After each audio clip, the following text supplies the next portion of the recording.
Good afternoon, everybody. I am very excited to host our first lecture in English today. And I am here with Esther Butzkus, architect Esther Butzkus from Berlin, and Peter Greenberg, her partner from the office in Berlin. First of all, just an introduction. We are the Liebling House, the White City Center. This is a joint venture of the municipality of Tel Aviv and the German Building Ministry. With our White City Center, we promote architecture discussion. We debate things that connect to the city, to architecture in general, to conservation. And we welcome you to this talk today and hope to see you again in our future broadcasts, and also invite you to our lovely Bauhaus building in Tel Aviv that is already opened again after COVID-19. So today we start this lecture in order to have a dialogue also with an international audience. So I really invite you after the talk to write us some questions and start a dialogue with Esther and Peter. As a full disclosure, I've been studying in Berlin, and Esther was actually in my university finishing 1 or 2 years before me, and I always looked up to her. So I'm so excited to show you what she's done since then. And Peter, her partner, is also a lecturer at the university. So I'm sure we'll have a great talk today. And we'll focus on where does inspiration come from. So having said that, please, Esther, please, Peter, welcome. Thank you very much, Sharon. Yeah, thank you also this amazing platform and the Liebling House. We were supposed to come to Israel in April and come to the house, of course, but thanks to COVID, couldn't. So now online, and we're really happy to share our inspiration and our thoughts. So we will talk about 2 projects in special and show where we find our inspiration. So this whole lecture we will show lots of pictures. So be ready to get lots of things into your visual mind. So I will share my screen with you guys. First, before we do that, I'm sorry, I would like to introduce Peter Greenberg and my partner. We work together, and he's a big source of inspiration for me. So please introduce yourself. Hi, everybody. We're delighted to be here. So the interface with the computer is a little new for all of us, and we're sorry that we have to do this way instead of all being together. But it allows us perhaps to talk to people we couldn't get a chance to. So let's just get started. Okay.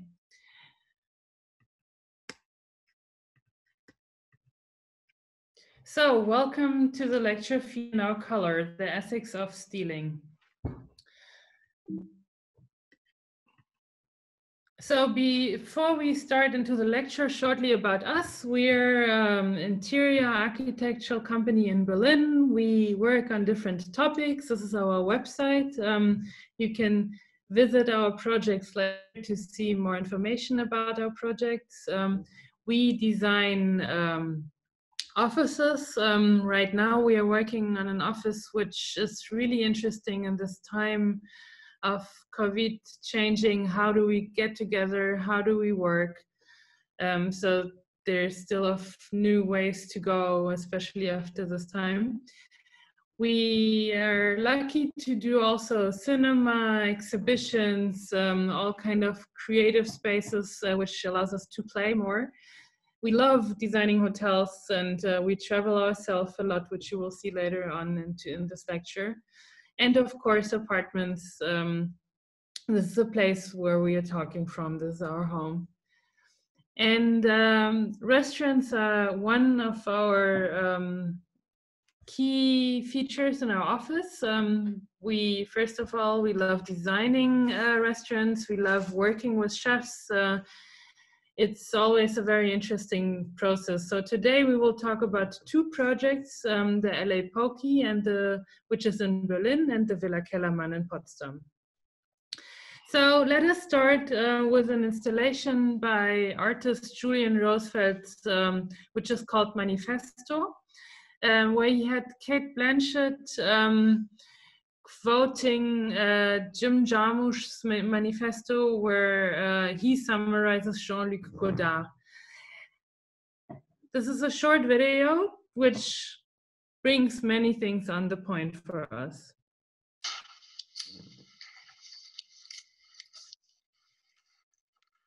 Okay. Class, is everyone listening? Now, nothing is original. Okay, so you can steal from anywhere that resonates with inspiration and fuels your imagination. Okay? About old films, new films, music, books, paintings, photographs, poems, dreams, random conversations, architecture,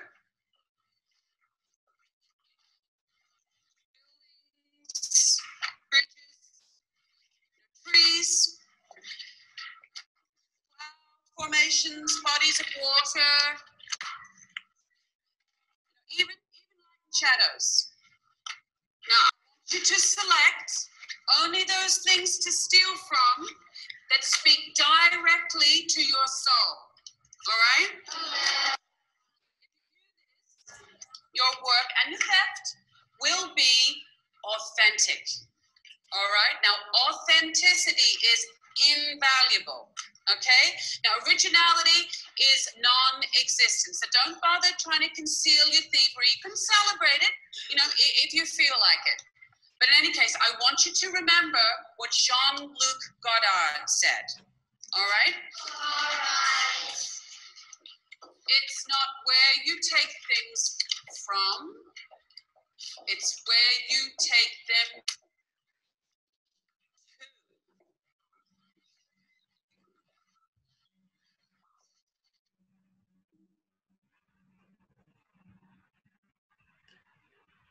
So that says a lot about, that summarizes a lot of what we're going to talk about today, and we're going to put our work in that context.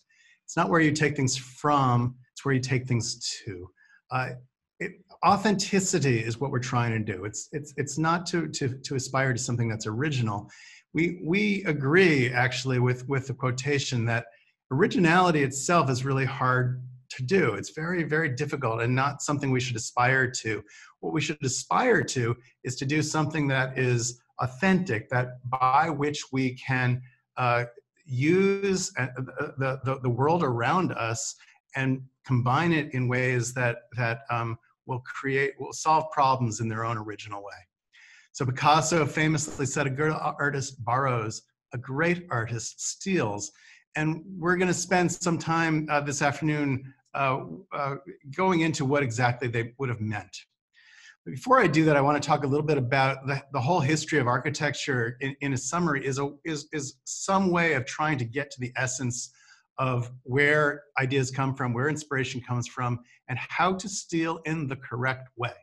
All of classicism really was a lesson in stealing from the ancients in a way that was correct, as opposed to stealing in a way that was incorrect. So Brunelleschi stole directly from the proportions of the Romans, and Bramante and Palladio, etc., developed this. Using the orders was a way of stealing, of copying, of making sure that you had certain things correctly, so you had a language with which you could solve other problems. So all of classicism throughout, for 500 years of architectural history, is a consequence of getting this right, stealing in the right way. And you can see it all the way up to the 20th century. This is McKim, Mead and White, Penn Station, which is a direct theft from the Baths of Caracalla in Rome. But it wasn't just the ancients. Le Corbusier here towards the New Architecture, which was published in 1923, talked about stealing from the ancients and knowing what it was that he was stealing. He didn't steal everything, he stole certain things, so that he saw in the contemporary automobile an equivalent to the ancient monuments. And he also stole, he argued that what you should really do is steal from things that were more essential. Don't steal from things that were too historical. Steal from things like this grain silo from America. A photograph that he stole from Walter Gropius, who published it 10 years earlier in the Deutschen Werkbundes, that exact same photograph that Corbusier stole. Gropius himself didn't take this picture, he took it from somewhere else. But what he did do is cite the examples of all of these great American architecture, principally Albert Kahn, this fantastic industrial architecture which Gropius thought was worth stealing from, so much so that in 1913 he did the Fagus factory. And then, of course, you see the Bauhaus itself over here. This is the Bauhaus on the left, and this is Albert Kahn, from whom he stole on the right. But it's not just the imagery, it's also the structure, it's also the problem solving. This is Wittkover's essay on how Corbusier stole from Palladio, the rhythms, the planning methods, the proportions. And it all gets back to really one of the most important voices in the 20th century, Marcel Duchamp, who with his ready-mades recognized that the world around us is full of things that are ready to become other things. And if all we need to do is to go and take them and to recombine them, that it wasn't a matter of making wholly new things. In fact, that was impossible. It was about recreating them to solve other problems. We see this is a funny example, a Balenciaga bag stealing from IKEA, or we see it in the artist Virgil Abloh, who for IKEA is using in an inexpensive way the expensive Mies van der Rohe furniture.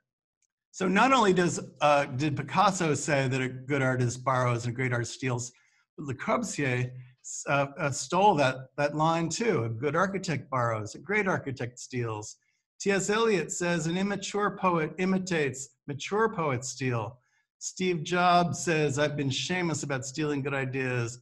And Bansky, the bad artists imitate, the great artists steal. We put this up there to just say that the stealing itself isn't the only thing we do. Of course, to solve a great architectural problem, you need to be very engaged in the puzzle solving, the actual kind of resolution of all of the different problems that you have. You have to learn to listen very carefully to the problem that you have at hand, and doing these puzzles and figuring it all out and solving the problem is one part of it, you know, resolving itself into great plans.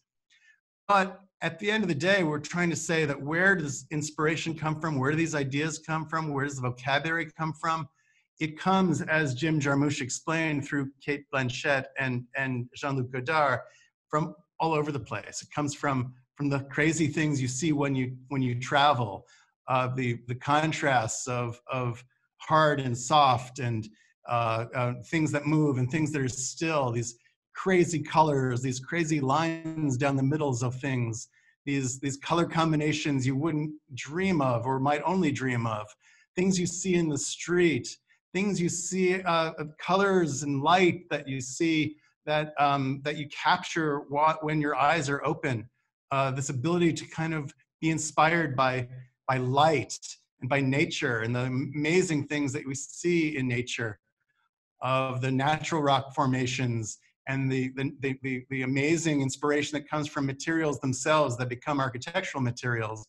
We also see in, the colors from food, the color combinations that we come to expect, but are so surprising.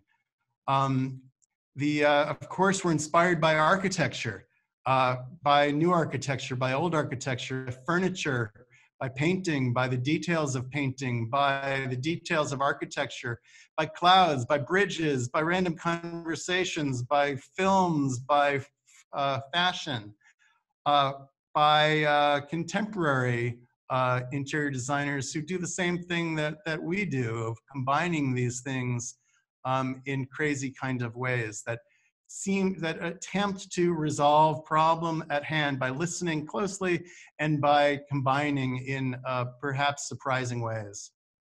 So Esther's going to now present one of the two restaurants that we've done, really with this spirit of understanding that there's the problem that we need to solve, but there's also this kind of idea of these crazy inspirations that come together in a montage in surprising ways.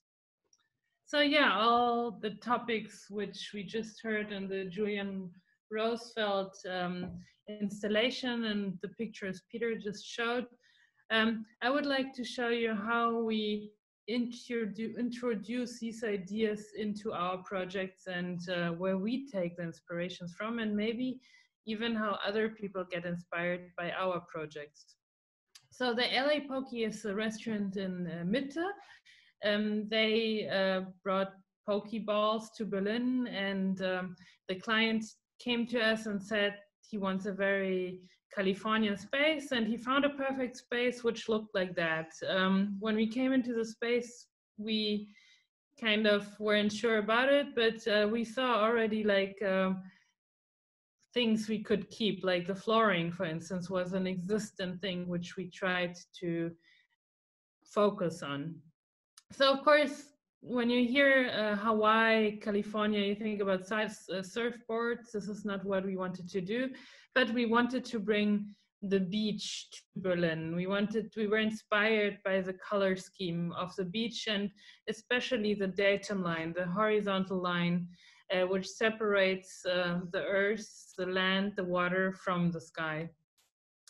And then, of course, the big splash by David Hockney was very inspiring for us and kind of lead us to the whole color scheme. So here we were obviously stealing the harmony of the colors.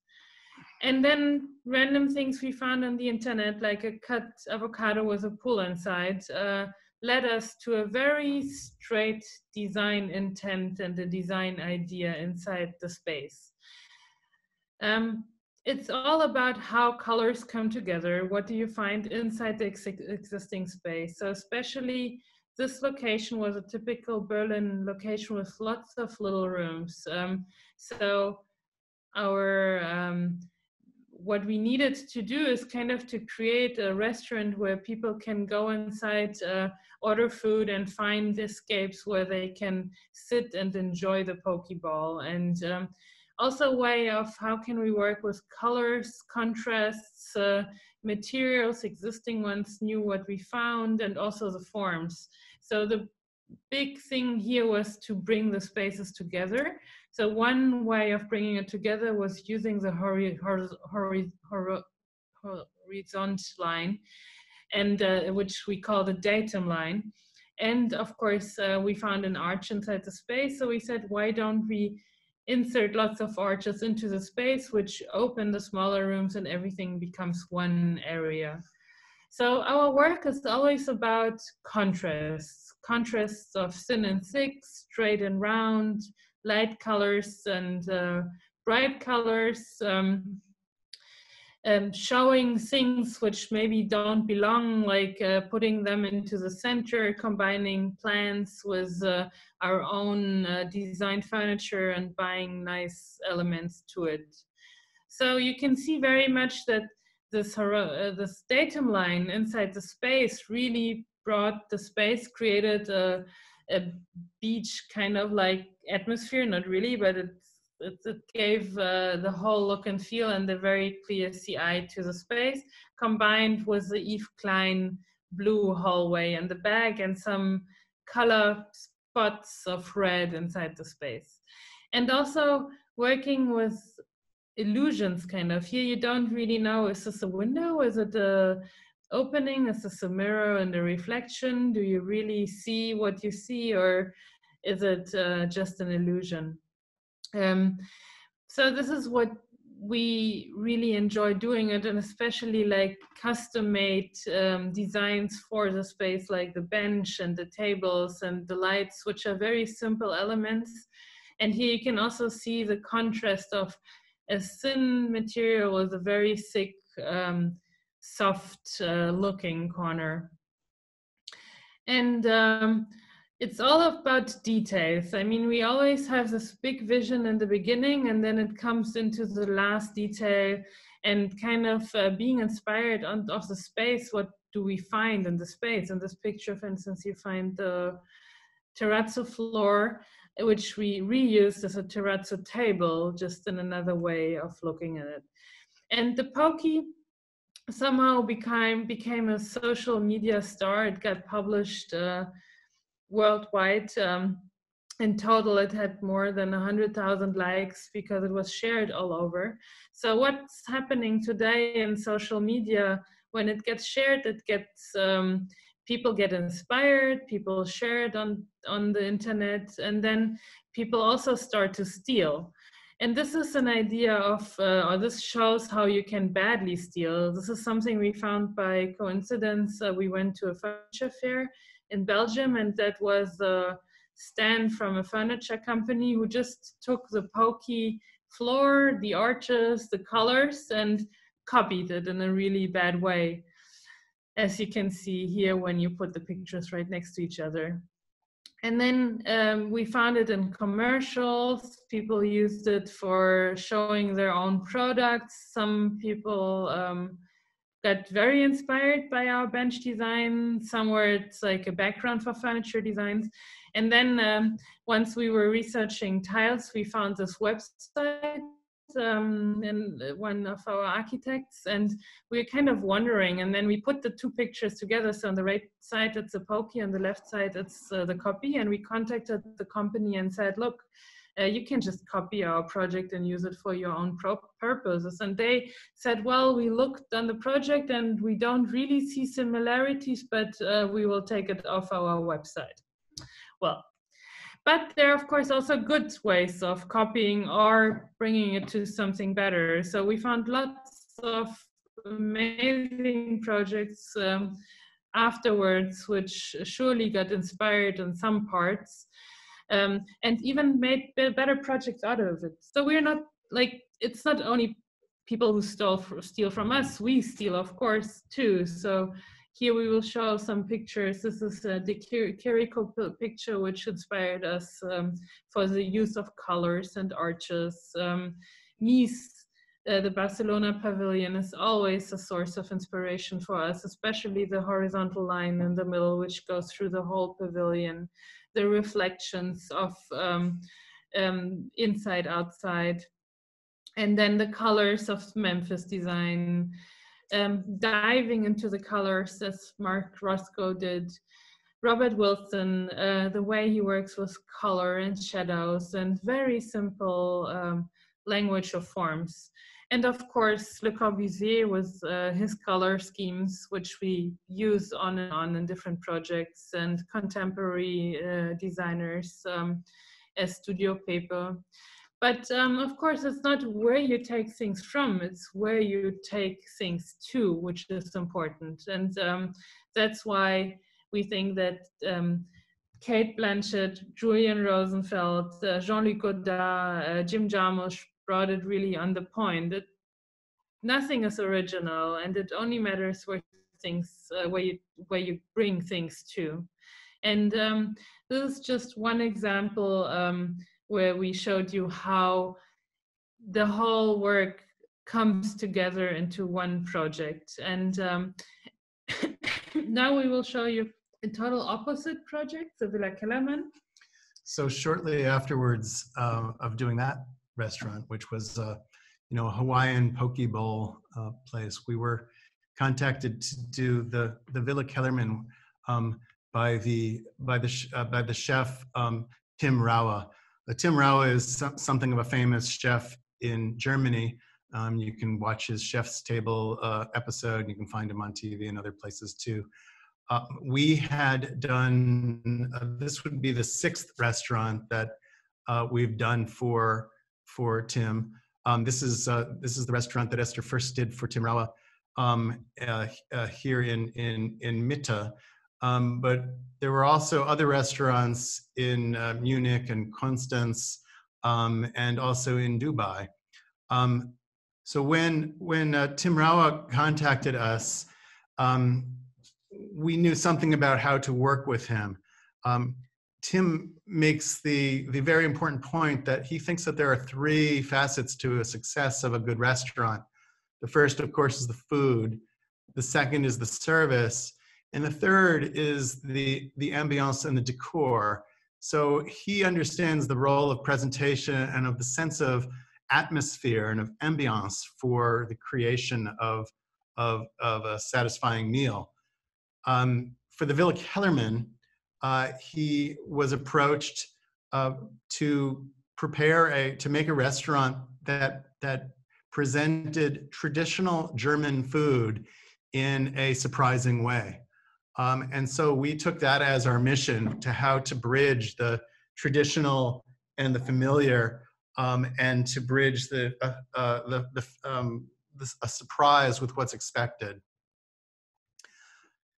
Potsdam, the location of the restaurant, is a small city that's outside of Berlin.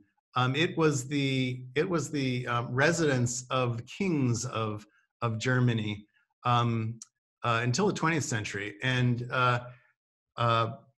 Frederick the Great built for himself there this palace called Sanssouci, which is this fabulous Baroque extravaganza, which sits in a fantastic park in a city that integrates lots of lakes and lots of palaces and lots of gardens.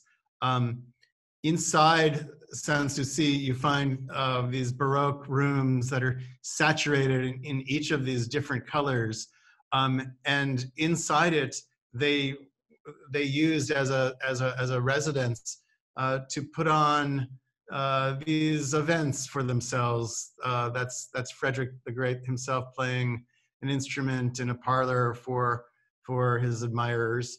But these kind of the sense of this room of leisure over the lake, kind of integrating this romantic lifestyle with the landscape and the water, was something that was a legacy of building in this city. So Potsdam itself, as I mentioned, is a city of lakes and of an integration, of a balance between nature and architecture. And around many of these lakes are these fantastic pieces of architecture that might be a folly, might be another mansion. That in the distance is the Marble Palace, which sits across the lake from the Villa Kellerman. This is the view from the Villa Kellerman.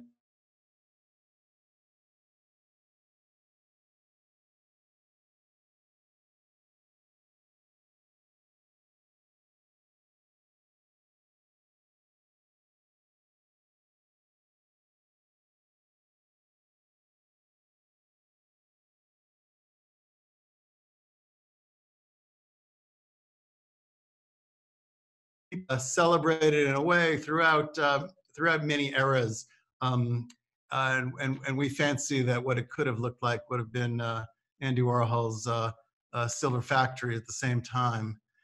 But when we found it, it had been a little cut off from its history. German history is a bit of a mess, and there are all sorts of times of starting and stopping. The colors that we found inside of the villa were in fact painted by film crews to recreate some other kind of aura. In fact, before that, all of the original colors and much of the original trims had been ripped from the architecture. And it was an architecture of an old villa that had a very strong sense of space, but it didn't have a sense of its own kind of atmosphere that was adequate for the restaurant. You can see that this actually is from before the time when this treatment from the film crew was put on it to paint it up as if it were an old decrepit villa. And so we found it full of these pieces that needed to be taken off before we could put it together. Now, we wanted to recreate some kind of sense of history, but it was not a historic renovation project. Although, and these are photographs from the villa, parts of it needed to be restored very carefully. Part of this was mandated by building code. Part of it was part of the narrative we were trying to do to bridge different time frames. This sense of a time frame that bridged past some of the unpleasant parts of German history back to a kind of romantic age and the present age. So we wanted to kind of bridge history with this project. So one of the ways we did that, one of the ways we tried to address Tim Rawa's need to have something which was both traditional and surprising, was to look very deeply into historical color palettes. The colors that we use to color our environments are very, very much timed to the technology and to the taste of different eras. And there's a lot of really wonderful mining other kinds of colors by looking back into historical colors. We also showed Tim Rawa a series of images that we thought might conjure up some kind of reference for him. So for example, this is my parents' house in America, which is a house that is crowded with beautiful things that are all in a very similar kind of color tone. It's a kind of an interior of comfort and of somehow bridging a past and living with things that are quite old. At the same time, we showed Tim Rawa these images from the recent Gucci campaign, where there's a certain kind of comic approach to this same thing, which is an architecture of abundance and a kind of attitude towards nostalgia, a confrontation between things that are new and surprising and old and kind of familiar, but also kind of funny. And the Gucci became an important inspiration for us in this desire to oversaturate and overstimulate the environment. Their current campaign has a kind of a shock of overabundance of these kinds of colors, and that we needed some kind of rigor to this. And so we looked to the comfortable modernism of Josef Frank. Josef Frank was a brilliant Austrian architect who was able to propose a modernism that was full of comfort and life and color, and he was able to create these fabrics and these patterns which seemed to evoke a certain kind of spirit that we wanted for the Villa Kellermann. This vague kind of reference of being languorously by the water in the forest in this old romantic city, comfortable but modern at the same time. So this kind of sense of the mystique of being found at the lake, deep in the forest, saturated in these kinds of ideas, both of perhaps Chagall's dreams, but also maybe the Brothers Grimm's kind of feeling of, where did I go when I've wandered this far into the forest, and what might we find? But ultimately, it's this kind of romantic association with this kind of distant past past a living past, kind of a memory of something that is farther away than can be described. And so this is what we did. This is an image in our Villa Kellerman, looking out towards the lake at the romantic kind of moment of the sunset.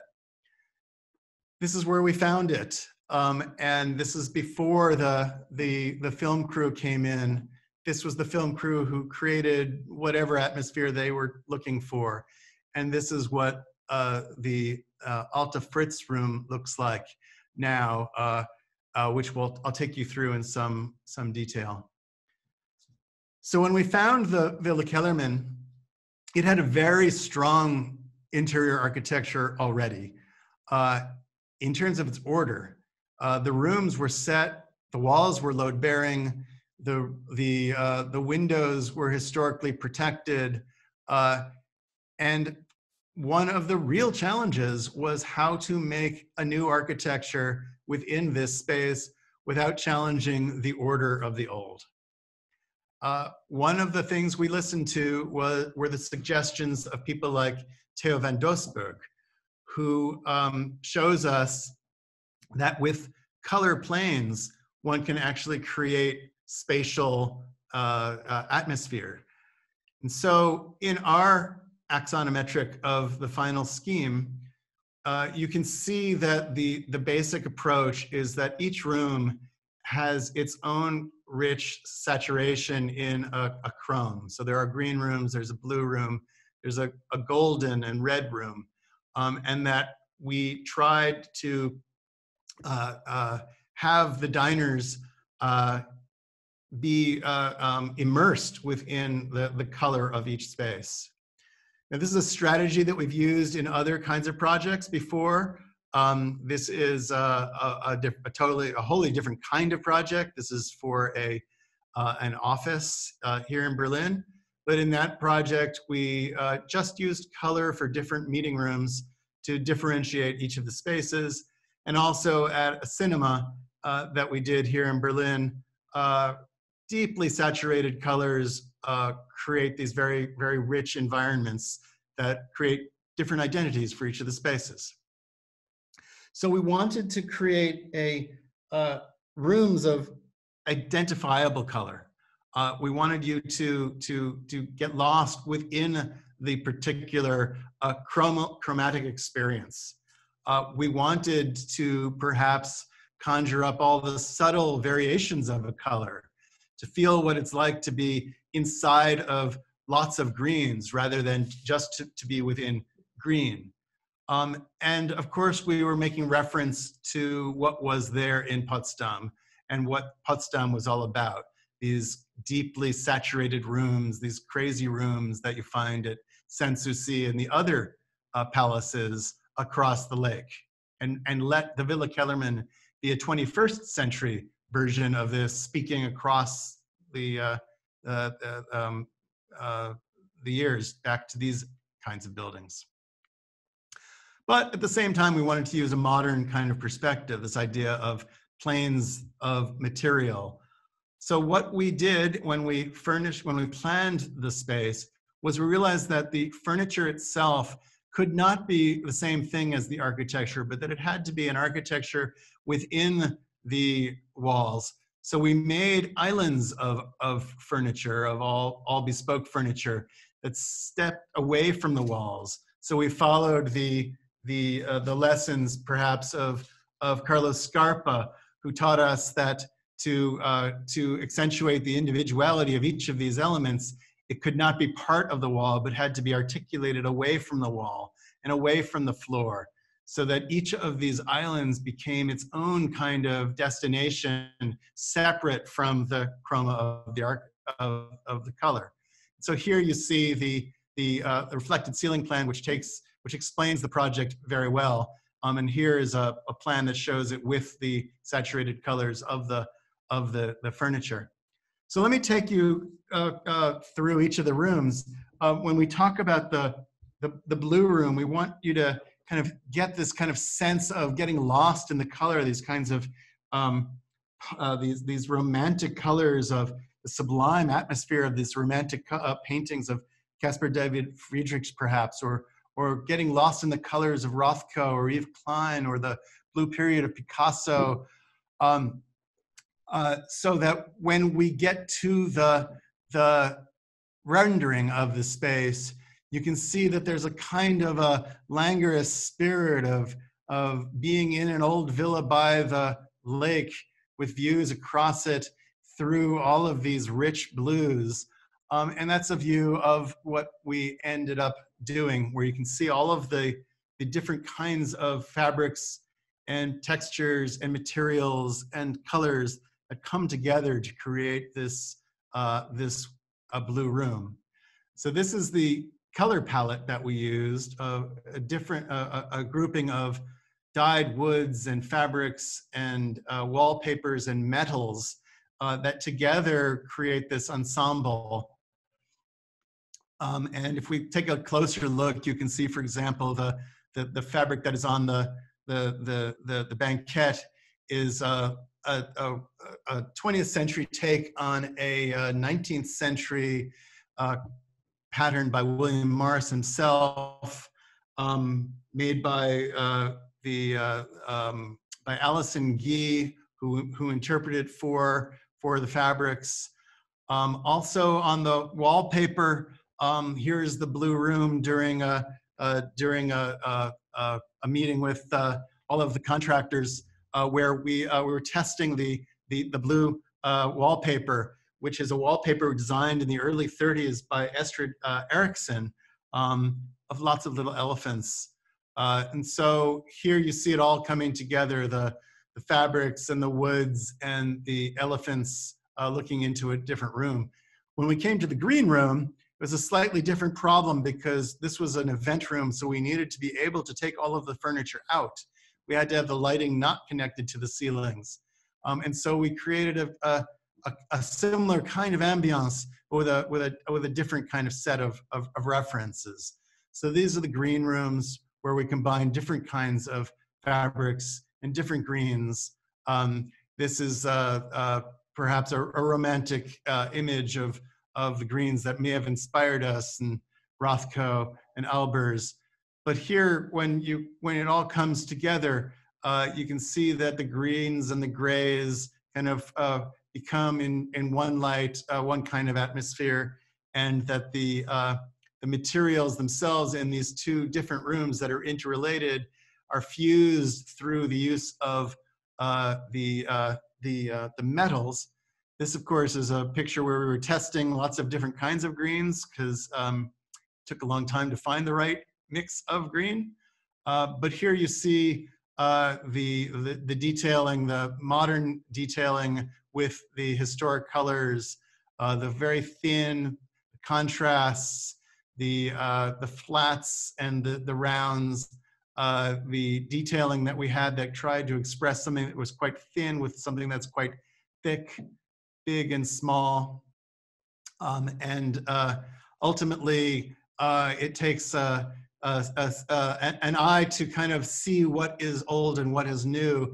And we were not interested actually in articulating that difference of saying this is old, this is new, but actually fusing them together and bridging them together.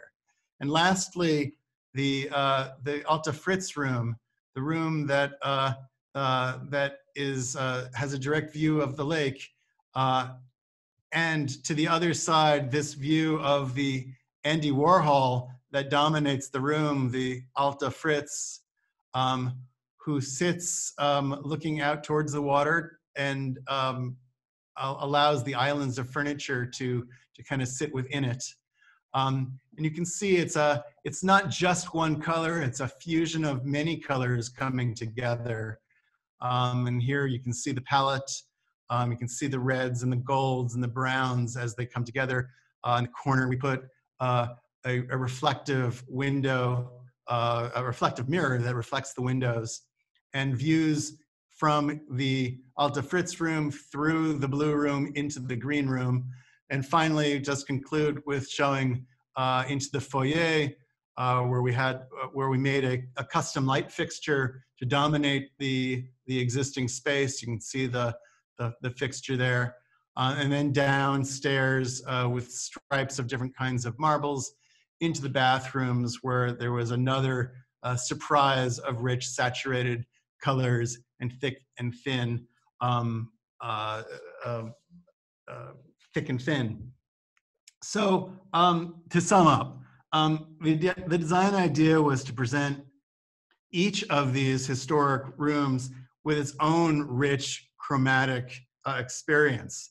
So it's an architecture of color and being embodied inside the space, and of material, and of perhaps some surprising references.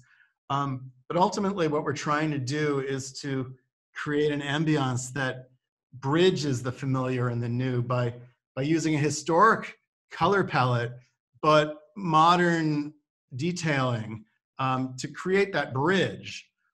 So we want to have views from one space into another, from one era into another, and to create not to talk about the distinctions between the eras, but actually to talk about continuity of the eras. It's a fusion of the eras. It's a mix and match of new and old, perhaps even a surprising harmony of the familiar, the common, of the opulent. And so ultimately, where do these ideas come from? You know, how do you steal in an ethical way? Well, by selecting only the things to steal with that speak directly from your soul, so that if you do this, your work and theft will be authentic. A good architect borrows, but a great architect steals. And it's not where you take things from, it's where you take them to. So thank you very much. Follow us at Esther Brutzkus and at Architecture in a Blink. And we'll give it back to Sharon, and be happy to answer any questions. So thank you. It was a very, very sensual lecture, and so many inspirations. It's unbelievable, really. This richness that you provided was unbelievable. Also in the sense of the history and contemporary issues. It's very, very nice to see. I do have a few questions, and there are also questions from the audience.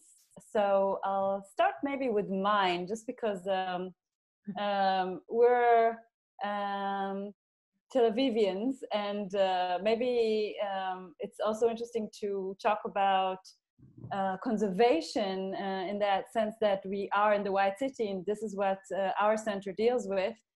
And I was wondering, because you said you wanted to visit Tel Aviv, I'm sure you were here already before, I sense that you always kind of search for this genius loci, you know, this like spirit of the space, or you call it sense of a space. So if you would design in Tel Aviv, what would you see as sort of an inspiration? If it's color-wise, or I don't know, form-wise, or what is like sort of for you the genius loci of our Levantine cosmopolitan here in Tel Aviv? Well, I think it really depends on the building, and it really depends also what the building is used for or what we have to design. So I think there's no general answer, you know. I wouldn't say it's like, I don't know, terrazzo like I saw it at my family's apartment in Kiryat Yam in the 70s. Yeah. There's no rule. And, you know, we think like, you know, it's called the White City in Tel Aviv, you know, but when you go back to the origins of Bauhaus, it wasn't all white, right? It was colorful from the inside. The white was used outside. So it's a hard question. There's no clear answer on it. Well, maybe you'll have to come and, you know, have this conversation again on site. Can I'd like to take a take on that too. I mean, I think that you know, a place like Tel Aviv, which we have been to several times, has so many different sides of it. Of course, there's the light and the water, and of course there's the history. But I think that what ultimately we're trying to say is that I agree with you, Esther, very much, that there is no formula. You know, that I think that one is inspired by the things that seem appropriate to be inspired at the solution of that particular problem. Mm-hmm. Okay, so I'm gonna head back for the audience. So from Götz Götschalk, I assume he's not Israeli. Adding to the process you mentioned already, did you find the 3 different color schemes parallelly, or did you start with one and build other 2 form there to add to the idea and contrast? Well, we had a color scheme for the whole building, like, because for us it was very important to have a whole color combination from all the rooms, because there were always accesses in between. And our colors were even more intense. We envisioned the main entrance hall in a dark Pompeian red, but because it's a heritage building, we weren't allowed to do that. So coming back to the answer is that, yeah, we kind of like first had the general ideas of the colors, and then we start searching into the details, or even coming out of a fabric we liked a lot, which we then spread out of the whole space, or all these artworks we were showing, kind of how the colors come together there. I think the color developed like any architectural idea, which is that we had a scheme. The scheme was that there were a bunch of different colors. Then we figured out what exactly they were. And then when we went in to detail it, we detailed it with more finesse, so they perhaps contrasted with each other. We found lots of other colors within the colors. So what we had at the beginning was a general overall idea, but it took us time to actually work out the choices within it that all work together. Okay, there's another question from Ruth Lobel. What happens in the upper floor? There are apartments which we didn't design. Okay. Unfortunately. Another question from Tamira Haroni. Assuming that your projects are celebrating stealing from others, why did you ask the furniture shop that stole your poke shop design to remove their image from your website? That's a great question. It's a good question. I think that what I hope one of the things that we convey through this talk is that there are good ways to steal and there are bad ways of stealing, and that stealing itself is not the goal. The goal is to find an authenticity that solves the problem. So if you steal things that speak directly to your heart and put them together in a real way, that is bringing it to a different place. But if all you do is take it from one place and then represent it to try to benefit from what somebody else did, that's a kind of an unethical stealing that we do not advocate. So I think what we're trying to do there is to demonstrate the differences between the good stealing that perhaps Picasso or Le Corbusier or Gropius were advocating, and the bad stealing, which is simply trying to benefit from somebody else's labor. Yes, it's really an ethical question, although I don't know, we deal with it a lot in conservation here in Tel Aviv, and then there's a thin line, I think, between, you know, what's authentic and what not, and sometimes it's very hard to judge. So, I mean, who are we also to judge? So I think this question is really perhaps, I don't know, very objective to whoever, you know.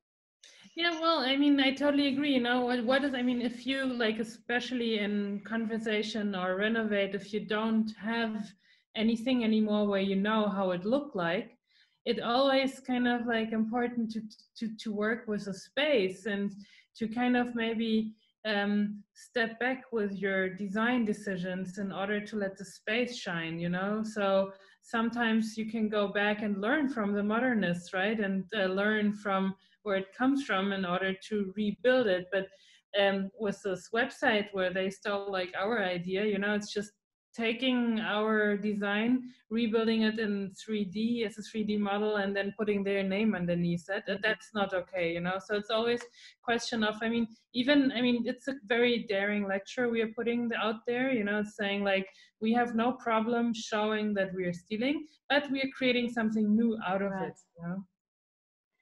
Good. Another question from Maggie. to everyone. What are some of the challenges and opportunities that your office wrestles with in terms of working within the existing building context in Berlin?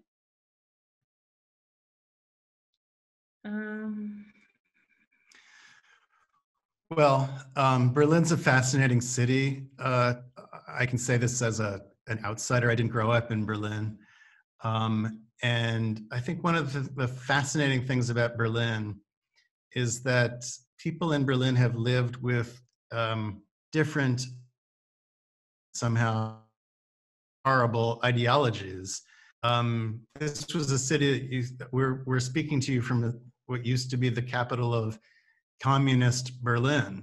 And so in this century, there are people who have witnessed being born under the Kaiser, having lived through the Weimar period, through the National Socialists, through the Cold War, through the, I don't know, through capitalism, through maybe now they're living through Corona. It's a place that is fascinating for all of the different layers. But at the same time, Berlin has always been, and I think it's important to point this out, before the National Socialists, an international city, a place that was always very welcoming, a place that was full of experiments, and especially architectural experiments.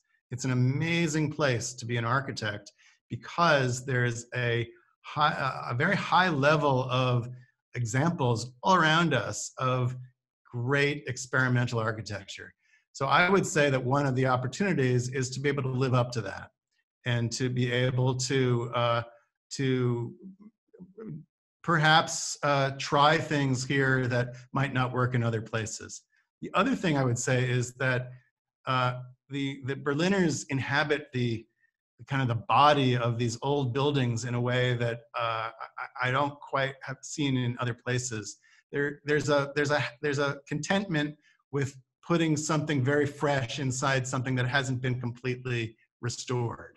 So living with the old, living with contrast, living with these surprises is part of being a Berlin architect. And I think also that we learned very much from David Chipperfield, how he renovated the Neues Museum, how to work with the existing and with the new, and with what add and where's the old one, and putting it together, but leaving it visible. Because if places are over renovated and over done, then they just lose all their charm and the beauty they used to have. So I think it's always important to leave things as they are and to kind of leave rough elements.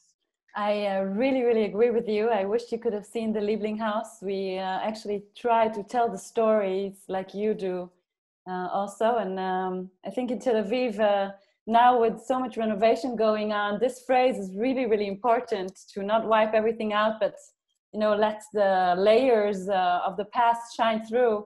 I wish really that we can learn from Berlin a lot in that manner. But Peter, you've mentioned all those phases in history and the current situation. It's probably an obvious question, but still I cannot avoid.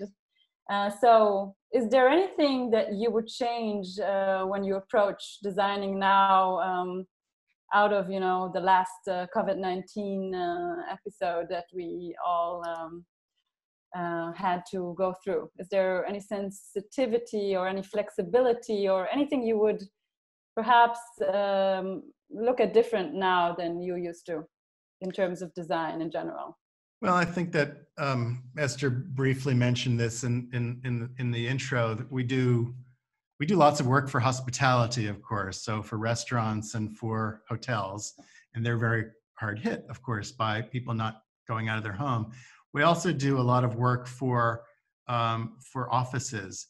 I think we feel like we need to get through this as a civilization. We need to go back to restaurants. We need to travel. These are things that will happen.